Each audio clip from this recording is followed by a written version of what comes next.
আসসালামু আলাইকুম সম্মানিত বিনিয়োগকারী ভাই ও বোনেরা, আশা করি আপনারা সকলেই ভালো আছেন। ডিসিপি ক্যাপিটালের পক্ষ থেকে নতুন ভিডিওতে আপনাদেরকে আমন্ত্রণ জানাচ্ছি। আশা করি কয়েকটি মিনিট আমার সাথেই থাকবেন। আগামীকাল 26শে ডিসেম্বর আমাদের নতুন সপ্তাহ শুরু হচ্ছে। আমরা টেকনিক্যালিভাবে দেখার চেষ্টা করব যে আমাদের আগামী সপ্তাহটি কেমন যেতে পারে।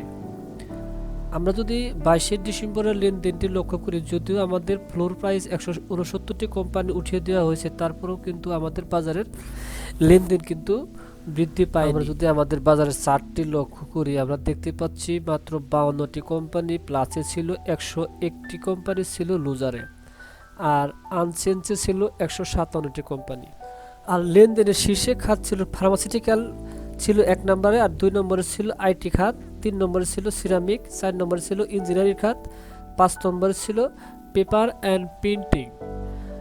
এখন আমরা যদি টেকনিক্যালিভাবে ডেইলি চার্টটি আমরা যদি অ্যানালাইসিস করে দেখার চেষ্টা করি, আমাদের ইন্ডিকেটর আরএসআই বর্তমানে রয়েছে 38.55 পয়েন্টে, আর স্টকিস্টিক রয়েছে মাত্র 9 পয়েন্টে।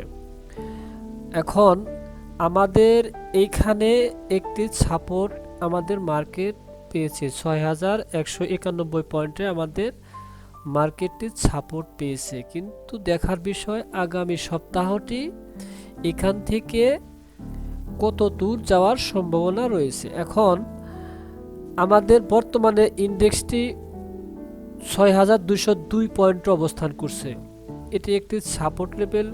এখন এইখান থেকে আগামী সপ্তাহে আমরা এইখানে যদি সাপোর্ট ধরি, তাহলে আমাদের আগামী সপ্তাহের জন্য প্রথম রেজিস্ট্যান্স থাকবে 6240 পয়েন্ট। আমাদের প্রথম রেজিস্ট্যান্স আছে আমাদের এখন 6240 পয়েন্টের উপরে। যদি এখানে যদি ক্লোজ দেয় 40-এর উপরে যদি ক্লোজ দিতে পারে, তাহলে আমাদের পরবর্তী টার্গেট থাকবে 6273 পয়েন্টে আমাদের পরবর্তী রেজিস্ট্যান্স রয়েছে। এখন দেখার বিষয় হচ্ছে, যেহেতু আমাদের বাজারের লেনদেন কিন্তু খুবই কম, তাই আমরা বেশি কিছু আশা করতে পারি না। এখন আমাদের এই 6202 পয়েন্টে বর্তমানে একটি সাপোর্ট লেভেলে আছে।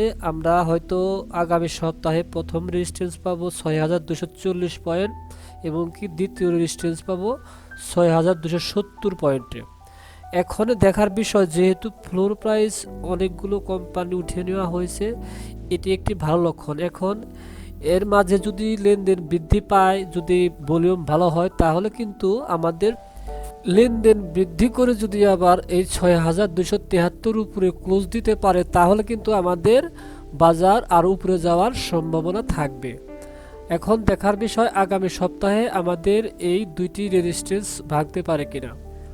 এখন আর আমাদের এই 6190 পয়েন্টে যেহেতু আমাদের একটি স্টক সাপোর্ট রয়েছে, এই সাপোর্টটি ভাঙার সম্ভাবনা খুব কম রয়েছে। আর যদি এই সাপোর্ট যদি আবার ভেঙে যায়, তাহলে কিন্তু আমাদের পরবর্তী সাপোর্ট থাকবে 6000 পয়েন্টের কাছাকাছি আমাদের পরবর্তী সাপোর্ট থাকবে।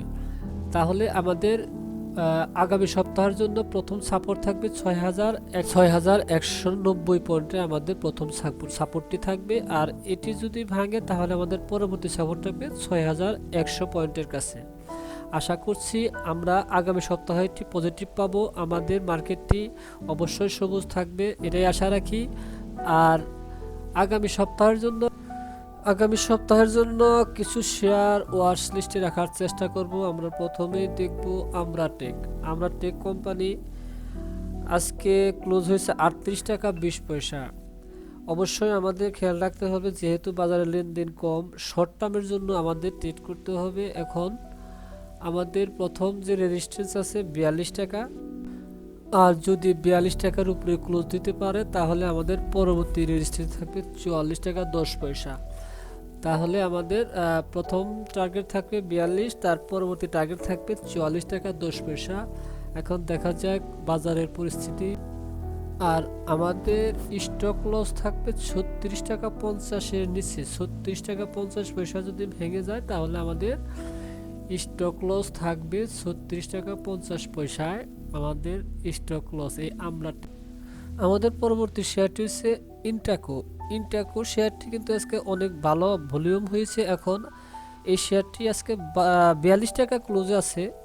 আমাদের এটি 45 টাকা একটি রেজিস্ট্যান্স আছে। 45 টাকার উপরে যদি ক্লোজ দিতে পারে তাহলে কিন্তু শেয়ারটি আর একটু উপরে যাওয়ার সম্ভাবনা থাকবে।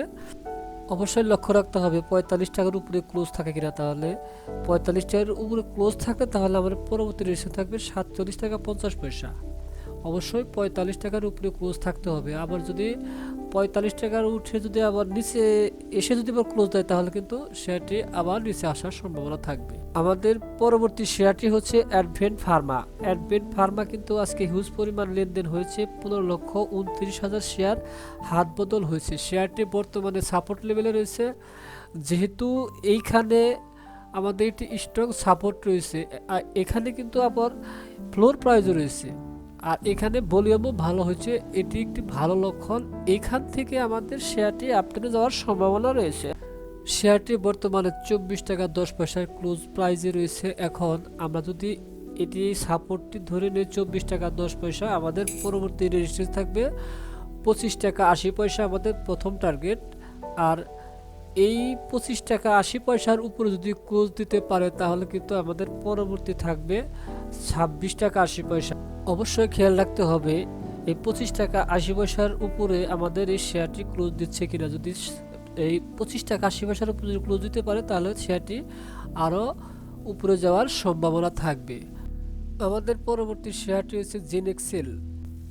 আইটি সেক্টরে জিনেক্সেলের শেয়ারটি বর্তমানে অবস্থান করছে 79 টাকা 10 পয়সায় অবস্থান করছে বর্তমানে। এটি একটি সাপোর্ট লেভেলে রয়েছে। এখন এইখান থেকে যদি আমরা টার্গেট করি, আমাদের এখান থেকে প্রথম টার্গেট থাকবে হলো 80 টাকা 50 পয়সা আমাদের প্রথম টার্গেট। আর 80 টাকার পরবর্তী টার্গেট থাকবে 84 টাকা 90 পয়সা। এই 84 টাকা 90 পয়সার উপরে যদি ক্লোজ দিতে পারে তাহলে শেয়ারটি আপট্রেনে যাওয়ার সম্ভাবনা থাকবে। আর যদি এই 84 টাকার উপরে যদি না যায় তাহলে কিন্তু আমাদের শেয়ারটি আবার নিচ দিকে আসার সম্ভাবনা থাকবে। অবশ্যই যদি এইটা ভলিউম করে যদি উপর দিকে যায় তাহলে এটি শেয়ারটি আরও উপরে যাওয়ার সম্ভাবনা থাকবে।